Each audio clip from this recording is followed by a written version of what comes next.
everybody, and welcome back to another video. And in this video, I'll be doing a video of my favorite models down to my least favorite models. But two aircraft will not be in this video. One is the FedEx 767-300. I do not have a favorite for this. This is just one of my very nice models. But since all the aircraft that I have lined up are passenger aircraft, I do not think it was fair to include this. So, this will not be in the update. And also, that guy back there, the Hawaiian 717-200, will not be in this update because of a landing gear issue. But I will do a video on him soon enough. So, let's get started. First off, here is the Delta A330-300. I got this model for Christmas, along with two other models, both of which are in this video. But this is my first favorite model. It's not because of the Delta livery. I mean, the Delta livery, of course, looks great in this. But it's also because of the Gemini Jets. This is one of their best models that they do.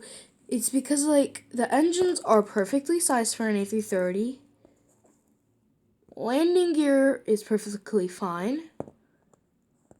The engines are kind of a bit, wiggly, but that doesn't really matter.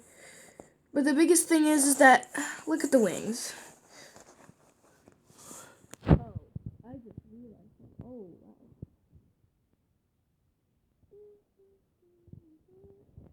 wow. What? Okay, for a second I thought that the wings were way too high for an A330. But this is one of the older Gemini Jets releases of the A330.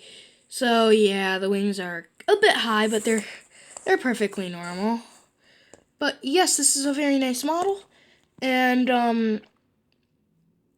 yeah, just perfectly normal. And that is my first favorite model.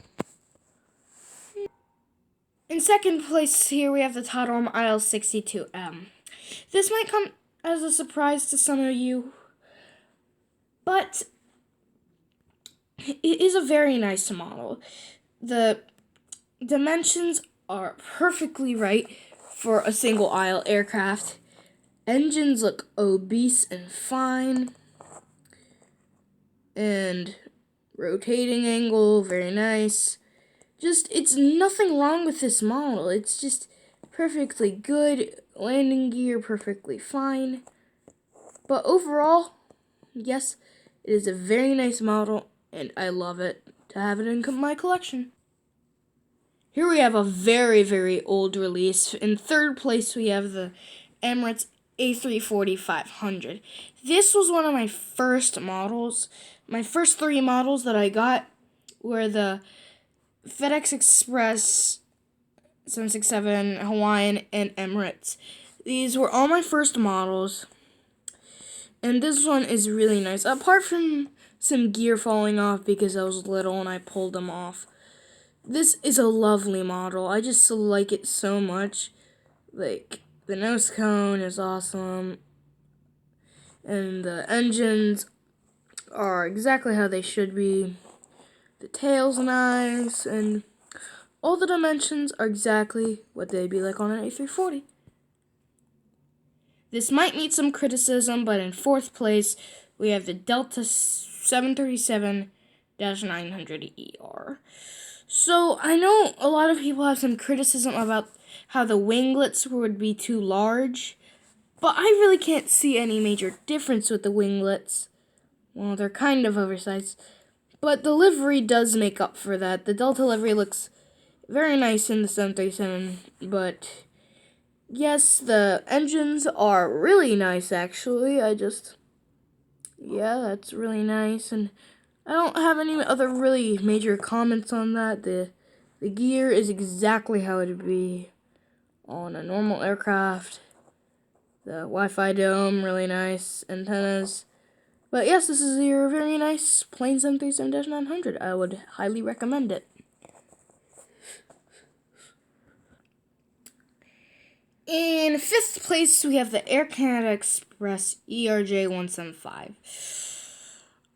I know some of you might say that it should come before the Delta, but I simply like the Delta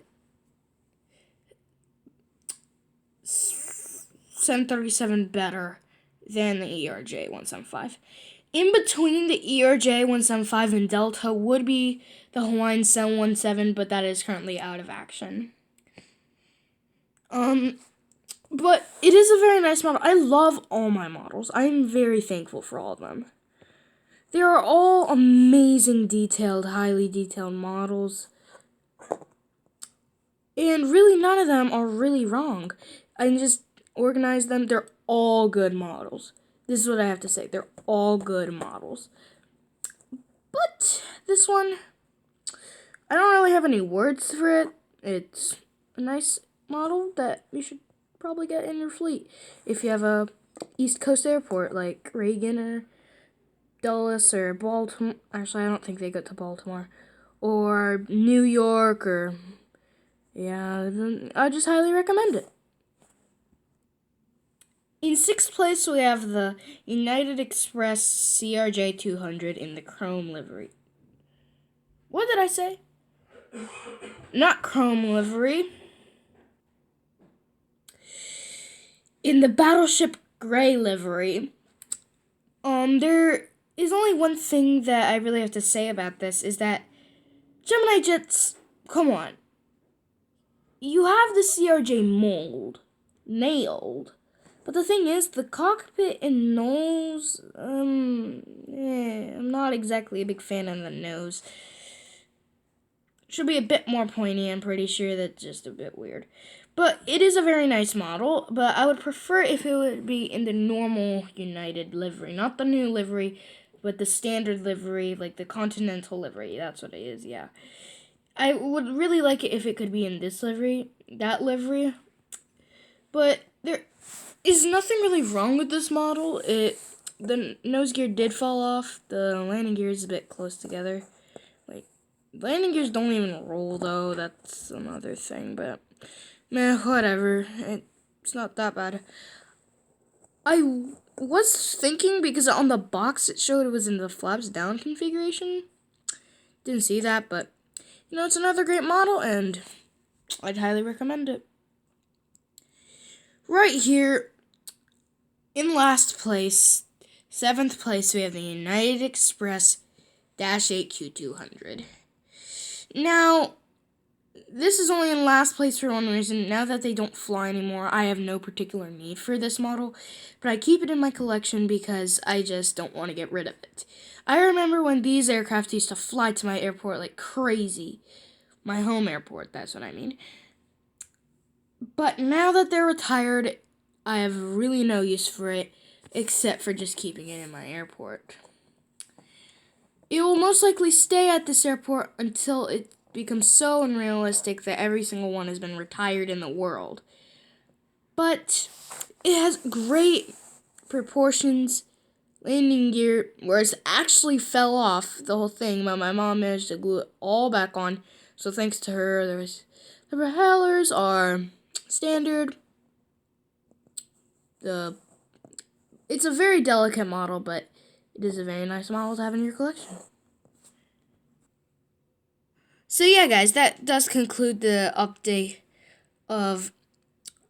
the video about my favorite models. They are all amazing models, but some are better than others. It is true. I'm sorry to say that, but Gemini Jets, all the models that I have are outstandingly made. That shout out to them. If you are looking into buying some, definitely check out the Delta A330 or the ERJ 175 Air Canada or Delta 737-900 or even the -8 Q200. I don't know where you can find them, but those are some great starter aircraft. I would definitely recommend my short haul aircraft. Those are great. If you're looking into starting a new regional airport, I would highly recommend them. So yeah, I would just like to give a thank you to Aviation 767 and Mile High Aviation.